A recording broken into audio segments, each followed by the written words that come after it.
ce petit déjeuner au mois d'avril. Il avait eu beaucoup de succès, donc on l'a réédité, puis on l'a un peu enrichi, notamment avec des données actualisées donc, sur le marketing d'influence et en particulier sur les micro-influenceurs. Alors, donc, je me présente, moi je suis Christophe Asselin, je travaille au marketing pour la France et je vais présenter donc, ce petit déjeuner micro-influenceur avec Thomas Faganello ce matin, donc, qui est consultant social média, qui a fait une grosse partie de sa carrière en agence, mais bon, il est sympa quand même, et donc il va nous faire part de son retour d'expérience concernant les micro-influenceurs et nous faire surtout des cas pratiques et des démonstrations via notre outil Digimind Social. Alors, on va essayer d'y voir plus clair, comme Alain Chabat hier soir, sur les influenceurs. Il a parlé des influenceurs sur Instagram. On a vu qu'il y en avait pas mal et pas mal de connus ou d'inconnus. Et l'agenda est très simple. Ça va être d'abord un état des lieux du marketing d'influence, à travers certains chiffres et données les plus récentes possibles. On va regarder ensuite plus en détail les micro-influenceurs, pourquoi c'est intéressant dans certains cas, dans certaines stratégies, de travailler avec eux.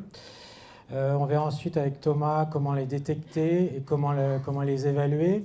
Et on regardera ensuite des cas pratiques et une démonstration donc, de notre outil. Puis bien entendu, on accueillera avec plaisir vos questions donc, en fin de présentation. Alors vous pouvez tweeter si vous le souhaitez avec le hashtag DigiMindCafé. Dans le petit sac que vous avez sur votre siège, vous avez le livre blanc donc, qui correspond à peu près au contenu qu'on va aborder ce matin avec les différentes références, notamment les études qu'on va citer au cours de cet état des lieux du marketing d'influence. Alors, quelques chiffres déjà. 59% des 18-24 ans déclarent avoir déjà découvert, via un influenceur, une influenceuse, découvert un produit et acheté un produit via un influenceur, une influenceuse. Alors 59%, ça concerne les millennials. Alors je sais qu'on vous rabat les oreilles avec le terme de millennials. Là, on est donc sur les 18-24 ans. Et on voit que finalement, le marketing d'influence, ça fonctionne surtout très bien donc pour ces tranches d'âge, en sachant que pour la population globale française, c'est seulement 26%. Donc on est à plus 33 points pour les 18-24 ans. Donc ils sont très réceptifs au marketing d'influence. Ça, c'est une étude Imakina qui est parue il y a 15 jours. 92% des marketeurs qui ont utilisé le marketing d'influence dans leur stratégie l'année dernière ont trouvé ce levier efficace. Donc c'est devenu massif comme stratégie. C'est très rarement utilisé de manière unique, c'est-à-dire isolée. C'est-à-dire que le marketing d'influence est souvent adossé à d'autres stratégies, des stratégies évidemment télé, radio, presse et social media, et vient en appui évidemment pour capter, on le verra tout à l'heure, des communautés supplémentaires via des influenceurs et des influenceuses. Donc dans ces conditions, il n'y a rien d'étonnant à ce que quand on interroge les responsables marketing, donc ça c'était pour leur prévision de budget 2018 en début d'année, 39% d'entre eux ont déclaré qu'ils allaient augmenter leur budget dédié au marketing d'influence, donc que ce soit les macro-influenceurs ou les micro-influenceurs. Il y en avait seulement 5% qui prévoyaient une diminution. Donc maintenant, on est bien sur une pratique massive. La question, ce n'est pas de savoir si c'est intéressant de faire du marketing d'influence, mais de savoir comment on va pouvoir le mettre en place. Qui dépense ce budget ? Alors là encore, c'est assez, on va dire, assez classique. C'est pour l'instant les départements publicité médias. À l'instar de stratégies des grandes marques sur les médias sociaux, c'est pour l'instant les publicités médias qui prennent à bras-le-corps les stratégies de marketing d'influence. On discutait il y a quelques temps avec des responsables grands comptes de Facebook et d'Instagram. Ils disaient que pour l'instant, les grands comptes, ils faisaient plutôt de l'adaptation de leur campagne télé pour les pousser sur les médias sociaux.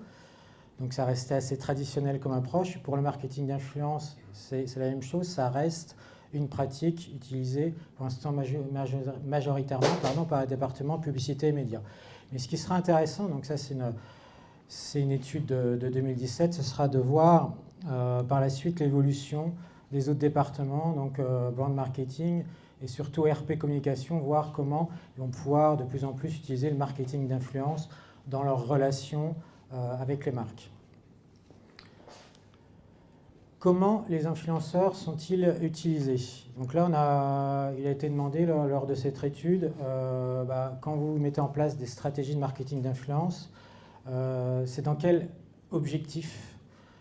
C'est à la fois pour les agences et pour les marques, mais on voit que les approches des agences et des marques sont quasi similaires.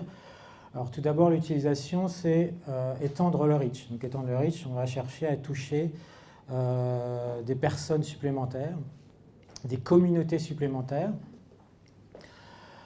Donc ça, c'est rien d'étonnant. Hein. Donc, à l'instar de l'utilisation des stratégies sur les médias sociaux, par rapport à la télé, on utilise les médias sociaux souvent pour atteindre des communautés un peu plus jeunes.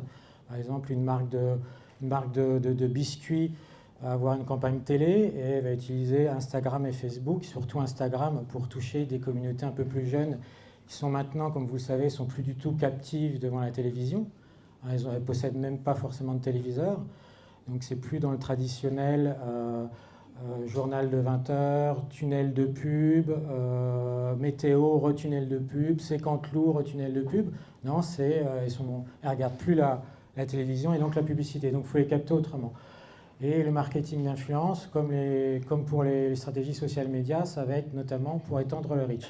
Ensuite, il y a partager le contenu produit. Donc ça aussi, c'est très fréquent. Et par exemple, dans le domaine de la mode ou du luxe, hein, c'est-à-dire que les marques vont pousser leurs produits, vont offrir leurs produits, et les visuels et les vidéos, et donc ça va être partagé ensuite. Donc idem pour la promotion des produits, des services et des offres.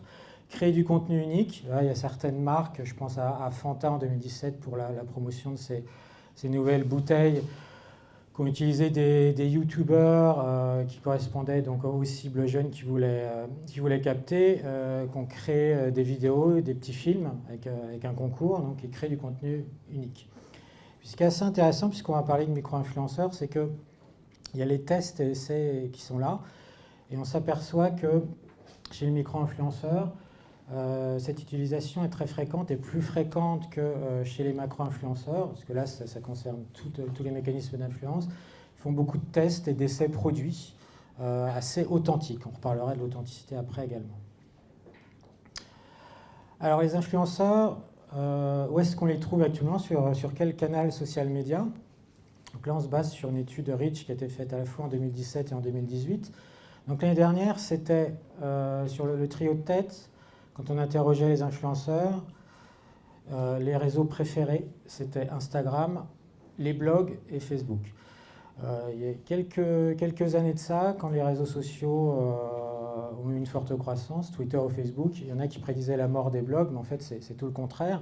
On a beaucoup d'influenceurs et d'influenceuses qui ont des blogs pour détailler et pousser leur contenu, texte, images, vidéos, et puis qui ont seulement un réseau social pour promouvoir le contenu de leur blog, hein, qui préfèrent avoir blog plus réseau social, donc Instagram, Facebook ou autre, plutôt que d'être sur plusieurs réseaux sociaux. Donc le blog reste un canal essentiel. Ça, c'était en 2017. En 2018, ça a un peu changé. Et donc, il y a toujours Instagram en tête. Plus de 69% des influenceurs disent que c'est leur réseau préféré, Instagram. Et puis, c'est YouTube qui a pris la 3e place devant Facebook. Donc voilà pour le changement donc dans les réseaux sociaux préférés des influenceurs. Alors les médias sociaux à suivre de près, donc évidemment Instagram, on en parle beaucoup. C'est vrai que le réseau s'est beaucoup développé, notamment avec sa compétition avec Snapchat, ce qui l'a poussé à développer énormément de fonctionnalités autour des stories. Entre 2016 et 2017, le nombre de posts sponsorisés, on estime qu'il a doublé, et ça peut poser d'ailleurs certains problèmes de saturation, on va le voir après. Les stories, c'est devenu un format essentiel. Chez Facebook France, ils disent on ne parle même plus de plateforme Instagram ou Facebook, on parle des stories comme une plateforme à part, puisque maintenant il y a les stories sur Instagram et sur Facebook. 33% des stories les plus regardées proviennent des marques, donc les marques ont bien investi dans les stories. Et les stories, pour avoir un autre chiffre issu de Facebook, c'est 300 millions d'utilisations quotidiennes donc sur les stories Facebook, enfin Instagram, pardon. YouTube. YouTube, c'est le troisième réseau social préféré. Alors, c'est toujours le deuxième moteur de recherche le plus utilisé dans le monde. Il y a Google et ensuite YouTube. C'est-à-dire qu'en nombre de requêtes, c'est massivement utilisé. Et en France, ça, c'est les chiffres de YouTube qu'ils ont publiés au Web Forum il y a 10 jours. Ça représente en moyenne 48 minutes par jour pour les 25-44 ans. Donc, c'est tout à fait intéressant comme réseau. Il y a de plus en plus de facilité pour les entreprises, pour les PME, TPE même, de construire, publier et créer des vidéos sur YouTube. Et puis il y a Pinterest. Alors Pinterest, c'est un réseau en fait plus discret, on en parle beaucoup moins qu'un Facebook, un Instagram ou même un Twitter, mais ça croît régulièrement. Ils ont publié aussi leurs chiffres récemment. Il y a eu plus de 25% d'utilisateurs actifs mensuels entre 2017 et 2018. Ça représente 250 millions d'utilisateurs actifs dans le monde. Il y en a 50% qui sont hors USA. Donc plus 25%. Et si on applique ce taux de croissance aux utilisateurs pour la France, ça ferait à peu près 3,7 millions d'utilisateurs en France. Ce qui est intéressant avec Pinterest, souvent on parle de contenu inspirationnel. C'est un peu une tarte à la crème, mais là on est vraiment sur le contenu inspirationnel.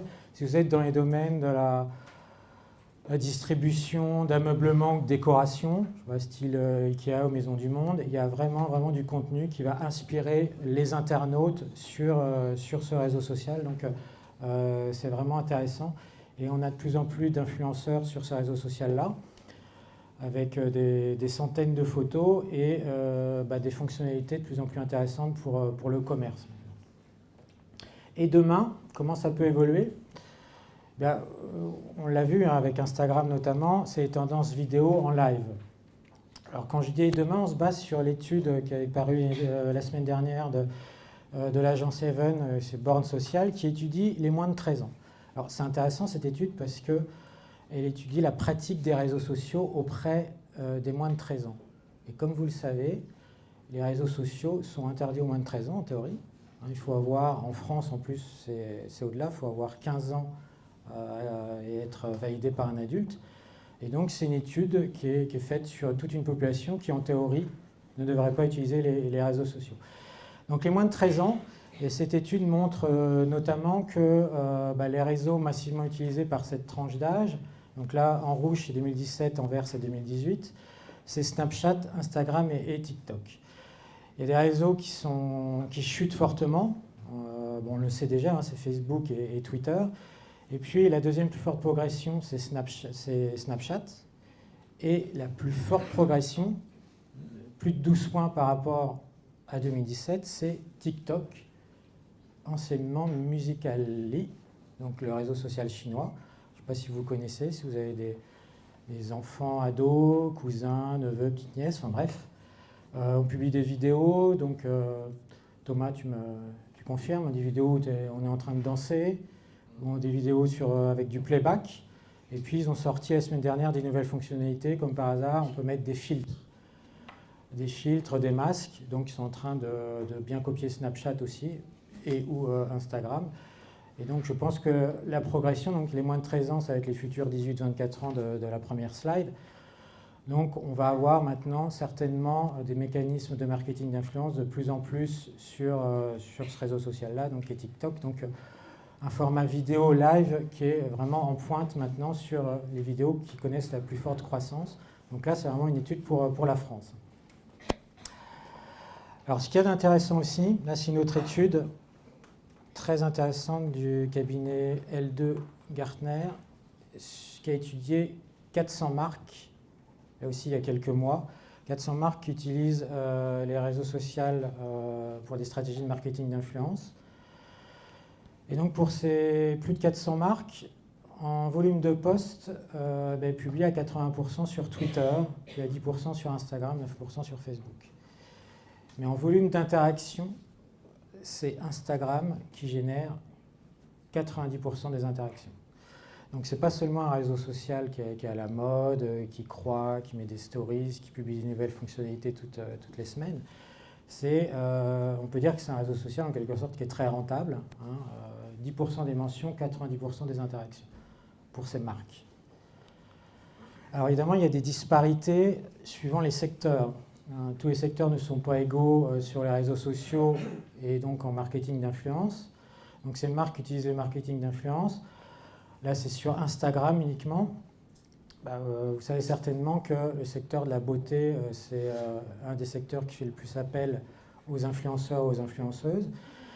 Et là, en orange, vous avez les posts, et en rose, vous avez la part des interactions. Et donc, le secteur beauté contribue à 27% de tous les secteurs étudiés ici en termes de volume de posts, et elle représente 32% des interactions totales de tous ces secteurs. Donc c'est énorme. Beauté, mode, retail. Alors après, on avait étudié le secteur du retail dans le domaine de la beauté, typiquement Yves Rocher, Sephora ou Marionneau. Donc c'est des volumes très très importants et des utilisations d'influenceurs assez massives. Il y a des choses aussi intéressantes sur ce graphique. On voit le secteur automobile, 7% des postes, mais multiplié par 2 au niveau des interactions. Donc c'est très efficace aussi pour l'automobile, puisque c'est un secteur aussi très, très visuel, avec du contenu vidéo également. Et les micro-influenceurs dans tout ça, puisque c'est l'objet de ce petit déjeuner. Alors, si on regarde les micro-influenceurs dans l'écosystème, on peut imaginer des échelles. Alors ça, cette échelle-là qu'il y a là, ici avec les chiffres, c'est pas gravé dans le marbre.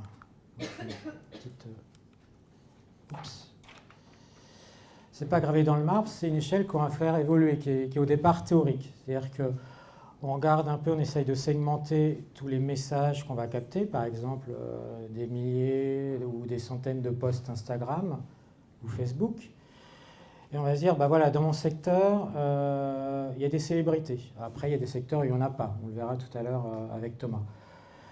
Les macro-influenceurs, donc, qui ont des très grosses communautés, mais pas forcément un très fort taux d'interaction, ils se situent plutôt au-dessus de 100 000. Et puis, mes micro-influenceurs qui ont des communautés un peu moins fortes, c'est plutôt entre 10 et 100 000, mais ils vont avoir une interaction assez intéressante.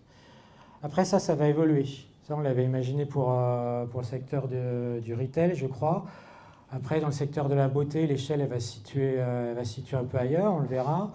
Dans le secteur de l'automobile, on va avoir des micro-influenceurs qui vont être dès 5 000, mais seulement jusqu'à 50 000. En fait, l'idée, c'est de graduer, d'essayer de segmenter son marché en termes d'influence. Et l'audience, c'est juste un point d'entrée. On verra que ce n'est pas le critère qui compte ensuite pour le micro-influenceur.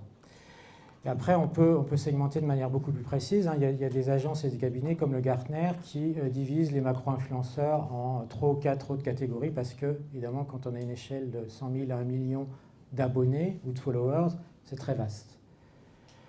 Puis on peut parler aussi de nano-influenceurs ou influenceuses, on ira jusqu'au micron peut-être. Et puis il y a les ambassadeurs aussi, donc c'est des gens qui sont fans et qui n'ont pas forcément été recrutés d'entrée par les marques. On reviendra à cette échelle-là tout à l'heure très concrètement avec le cas pratique. Alors pourquoi travailler avec un micro-influenceur? Ça c'est une étude de l'année dernière de l'agence Simply Measured qui demandait aux marketeurs, à 2500 marketeurs dans le monde entier, quels facteurs influencent votre perception de l'influenceur idéal. C'est-à-dire pour vous, qu'est-ce que vous recherchez à travers l'influenceur? Alors sans surprise, c'est toujours le reach, ici. Donc il y a les marques, l'agence, les deux. Et puis l'expertise dans un domaine ou un secteur. Alors le reach, donc accroître le nombre de personnes qu'on va toucher, c'est pas forcément ce qu'on recherche de prime abord avec le micro-influenceur. On cherche à toucher de larges communautés avec le macro-influenceur. Mais toutefois, le micro-influenceur, il peut, compte tenu de sa spécificité, toucher quand même des nouvelles communautés. Donc ça peut être important. Et puis, les marques recherchent et les agences l'expertise dans un domaine ou un secteur. Et là, c'est très intéressant, c'est-à-dire que le micro-influenceur, là aussi, une caractéristique, c'est que souvent, il va être passionné et très spécialisé dans un secteur, là où un macro-influenceur est beaucoup plus global ou beaucoup plus large. Je ne parle même pas des célébrités qu'on utilise vraiment pour frapper un grand coup en termes d'audience. Mais le micro-influenceur, généralement, il concerne un secteur très fin, un segment. Ce n'est pas forcément, par exemple, dans le luxe, toute la cosmétique. Ça va être certains produits de maquillage. Dans le retail, ça va être certains produits de mode ou de vêtements fast fashion, par exemple. Donc, ce qui va être intéressant donc, de travailler avec un micro-influenceur, c'est que déjà, on peut parler de reach quand même, et puis d'expertise dans un domaine ou un secteur. Il y a un autre phénomène, une autre étude qui est parue il y a un peu plus d'un mois maintenant, qui a été faite pour Bazaar Voice, qui interrogeait en Allemagne, en France et au Royaume-Uni les internautes par rapport à leur perception des influenceurs et des influenceuses sur les réseaux sociaux.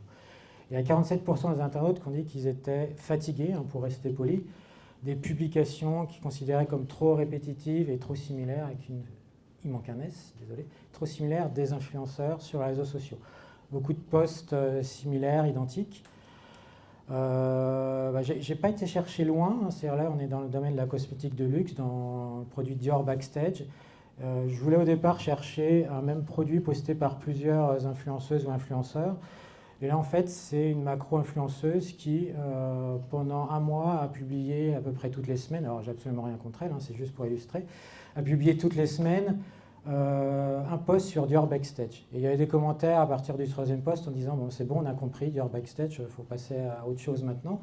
Donc il y a un effet peut-être de saturation.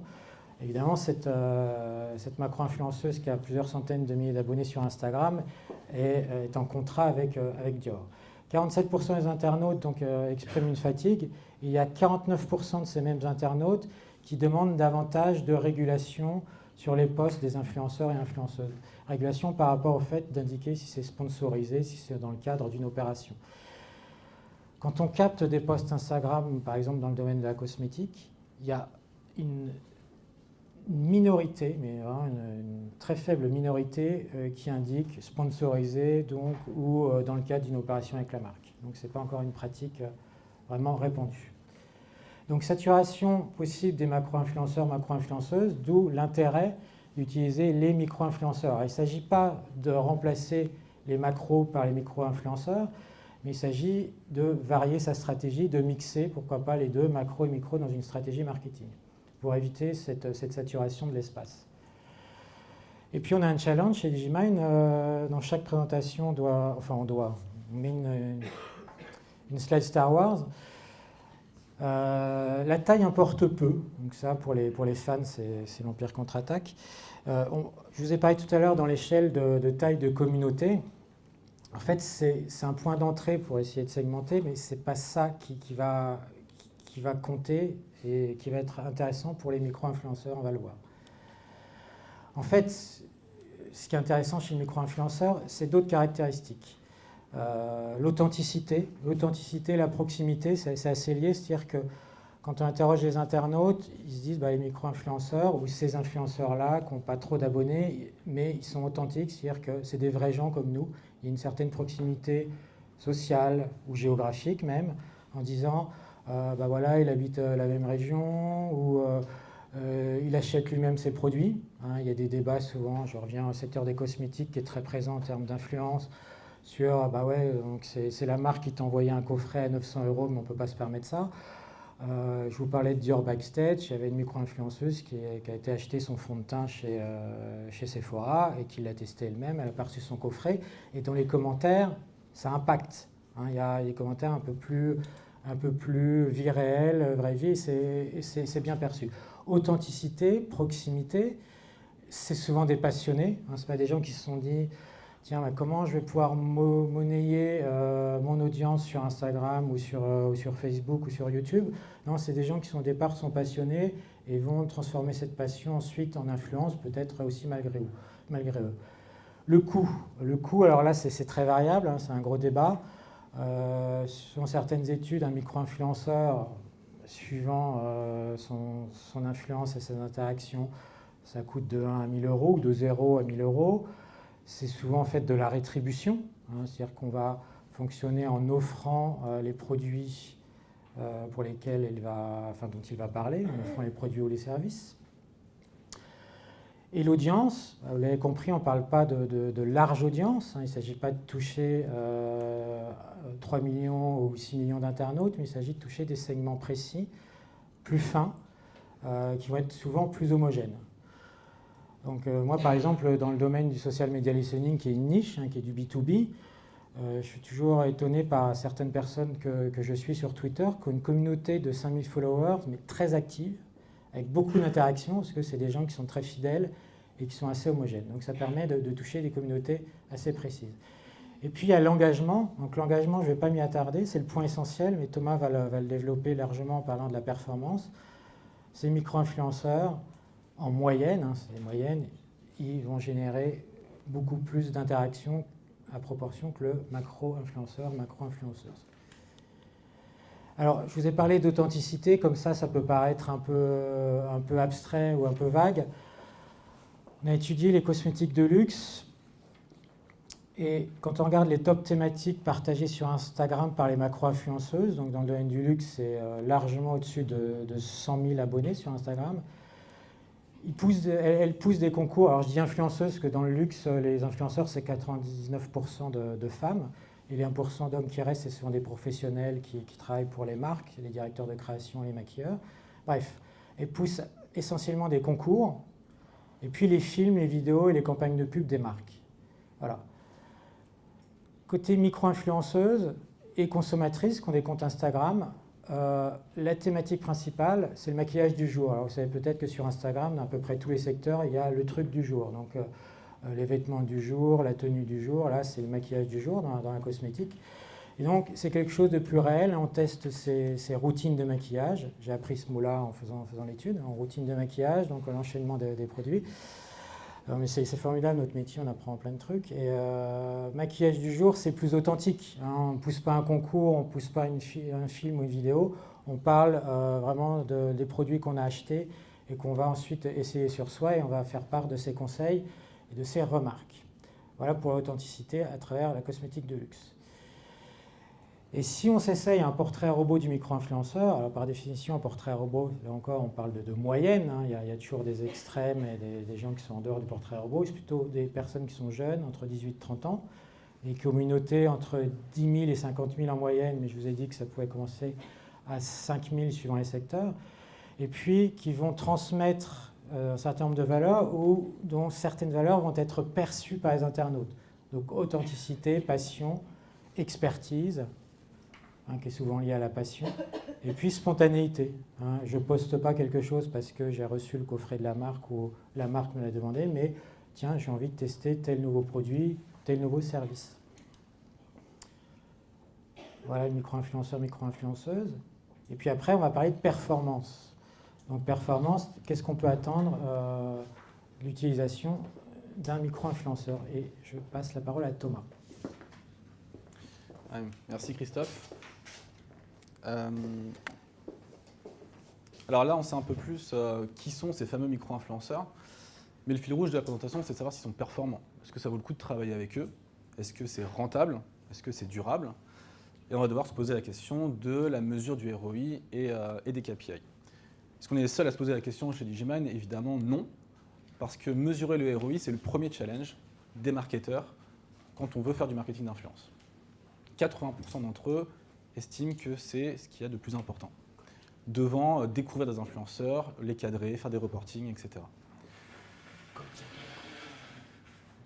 Merci. Comment on mesure le ROI? Avec évidemment des KPI clés. Et on retrouve encore et toujours le saint graal du social media, l'engagement, qui est le KPI utilisé pour tout, pour mesurer une campagne, les réputations, etc. Et aussi le marketing d'influence. Est-ce que j'engage avec mes communautés? Est-ce que j'engage avec ma marque? On retrouve encore ce KPI-là en haut de la liste, devant le trafic, devant le reach. On a beaucoup parlé du reach un petit peu avant, et en fait, il est qu'en 3e position. Ce qui est intéressant sur ce graphe, c'est que le KPI le plus intéressant sur le papier, qui sont les ventes générées, c'est quand même le KPI qui est le plus proche du chiffre d'affaires et du ROI. En fait, il est en bas de la liste. Donc, on s'intéresse avant tout à l'engagement. Encore des études qui nous ont un petit peu aidés depuis le premier petit déjeuner, où on a pu ajouter un petit peu de données à nos analyses et à nos recommandations. Ici, ce que vous retrouvez, c'est des données qui sont sorties uniquement sur Instagram. Et là, vous avez une cartographie de l'écosystème de l'influence. Donc là, il y a vraiment des milliers et des milliers d'influenceurs qui ont été analysés sur Instagram. C'est un cabinet, donc le cabinet L2, qui a fait ce découpage. On retrouve un petit peu celui qu'on a chez Digimind, avec les ambassadeurs, les micros, les célébrités.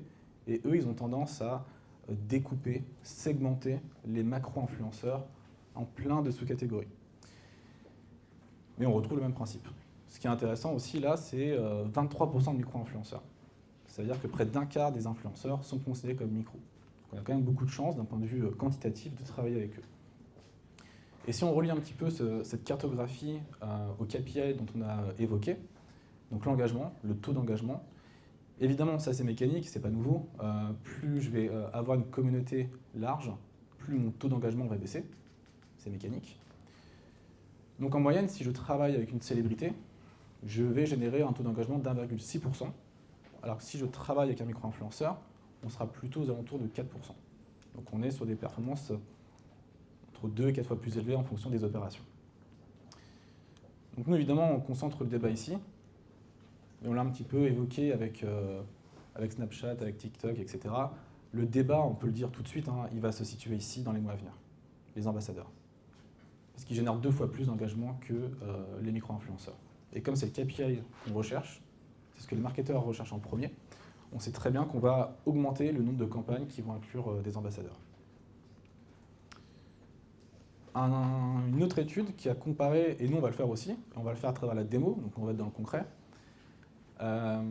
cabinet d'études américain qui a comparé des campagnes avec des macro-influenceurs et des micro-influenceurs. Là, le résultat il est sans appel. Avec un micro-influenceur, on génère environ 60% d'engagement supplémentaire. Ce qui est surtout intéressant, c'est les 2 KPI qui sont en dessous, qu'on a un peu tendance à oublier par moment.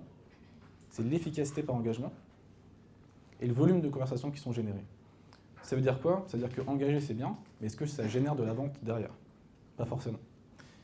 Et en fait, on se rend compte qu'avec les micro-influenceurs, et ça se ressent par ce qui véhicule l'authenticité, la passion, l'expertise, etc., on a beaucoup plus de chances de convertir en vente avec des micro-influenceurs. Si on part de l'engagement et qu'on revient sur le critère de vente générée.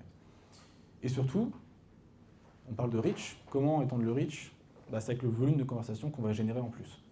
Et avec les micro-influenceurs, c'est une promesse, c'est une belle promesse.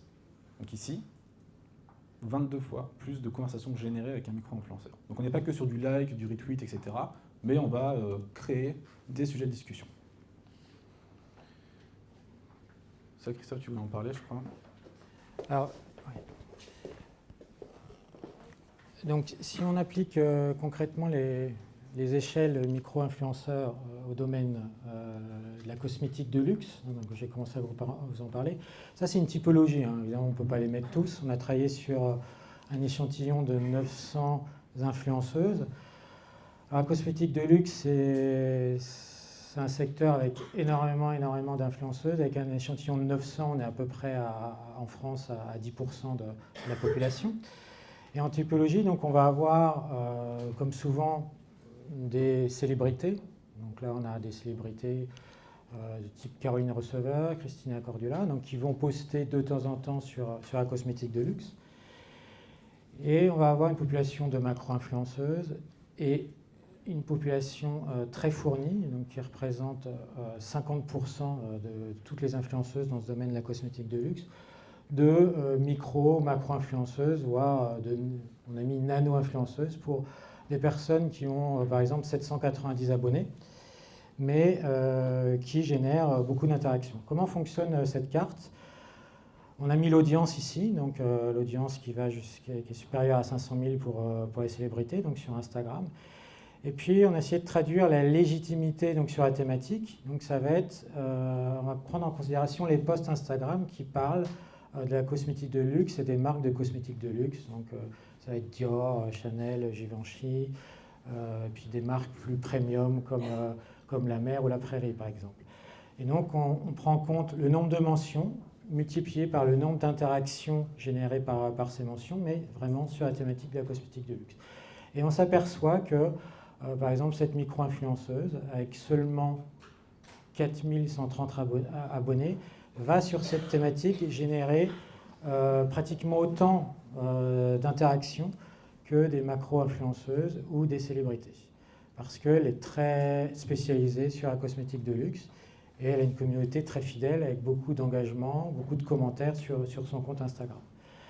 Alors là, c'est une approche qui est très quantitative hein, sur cette carte. On multiplie les mentions par des nombres d'interactions. Et après, il y a toujours une approche quali pour déterminer vraiment la performance du micro-influenceur. Et c'est là qu'on va utiliser les outils, Thomas reviendra tout à l'heure, pour voir quelles sont réellement les publications qui génèrent le plus d'interactions. Est-ce que c'est uniquement la cosmétique de luxe, plutôt quelle marque, plutôt quel format? Est-ce que c'est plutôt la vidéo, plutôt l'image? Quel type d'interaction on a? Est-ce que c'est plutôt des likes ou des commentaires?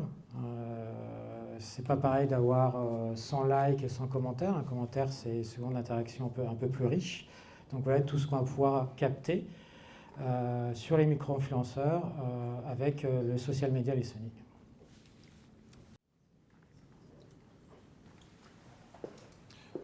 Alors, comment on détecte et comment on peut évaluer des opérations avec les micro-influenceurs? Là, je vous ressors le même graphe où je vous ai parlé de la mesure du ROI, donc qui est le premier challenge quand on fait du marketing d'influence. Et le troisième, c'est découvrir des influenceurs. Donc, c'est vraiment une des problématiques principales de nos clients. Et du coup, on a développé une méthodologie pour y répondre. On essaie de voir les choses de manière assez simple chez J-Man, donc on ne va pas avoir 1 million d'étapes. On en voit juste 4. Et en fait, pour être honnête, il y en avait 3 au début. La quatrième, c'est la première, ici, qu'on a rajoutée un peu récemment, basée sur nos dernières expériences. Donc la première étape, c'est quoi? C'est se poser les bonnes questions. Alors évidemment, on commence toujours par ça. Il faut le rappeler, mais en fait, on a vu trop d'opérations qui ont échoué, qui ont été des échecs totaux, parce qu'on ne s'est pas posé les bonnes questions. Moi, je me suis retrouvé dans une réunion il y a un mois, dans une grosse boîte de divertissement, très grosse boîte de divertissement, que je ne peux pas citer. Ils ont travaillé avec un influenceur de cette même boîte, ça leur a coûté des dizaines de milliers d'euros, et ça leur a rapporté 2 ventes. Voilà. Et quand je leur ai posé la question, pourquoi vous l'avez fait? Parce qu'il était dans le groupe, d'accord? Parce qu'il était influent, d'accord? Et parce qu'on lançait un nouveau produit, d'accord? C'est peut-être pas assez en fait. Donc du coup, il faut se poser les bonnes questions. Déjà, est-ce que j'ai besoin de faire du marketing d'influence? Si oui, pourquoi et comment? Ensuite, donc ça on l'a vu, c'est Christophe qui vous l'a expliqué, c'est qu'il faut cartographier cet écosystème. On va s'intéresser à une thématique, donc là on l'a fait sur le running, on va vous montrer ce qu'on a pu sortir. Donc on va s'intéresser à une thématique où on imagine qu'il y a des influenceurs qui peuvent nous intéresser, et on va les cartographier, savoir est-ce qu'on a des ambassadeurs, des micros, des macros, etc. Ensuite, si on est convaincu après ce petit déjeuner, on peut pourquoi pas essayer de voir si on peut détecter des micro-influenceurs, si on a envie de travailler avec eux. Et enfin, une partie qui est sous-exploitée, c'est celle-ci, c'est de faire une analyse qualitative. C'est qu'en fait, là, on a beaucoup parlé de chiffres, le reach, l'engagement, la taille de la communauté, etc. Alors, c'est un critère qui est indispensable pour avoir cette échelle et avoir quand même un minimum d'audience et de critères quantitatifs sur lesquels se baser pour mesurer une opération. Mais avec des outils de social listening, on peut faire des analyses un peu plus poussées. Les sujets de discussion, les hashtags utilisés, l'émotion, le sentiment. Et du coup, on recommande fortement, dès qu'on liste des influenceurs avec lesquels on a envie de travailler, de faire cette analyse qualitative. De ne pas se baser uniquement sur les critères de reach et d'audience, mais de voir sur quoi il prend la parole, avec qui, comment il interagit. Et d'ailleurs, évidemment, il faut s'assurer que cet influenceur soit en adéquation avec l'ADN de ma marque. Alors pour aller plus loin, on ne va pas l'aborder aujourd'hui, mais si on veut vraiment être complètement exhaustif sur toute la méthodologie pour y arriver, il y a exactement 12 étapes, donc les 4 que je vous ai expliquées et qui sont détaillées par Christophe dans le livre blanc que vous avez avec vous.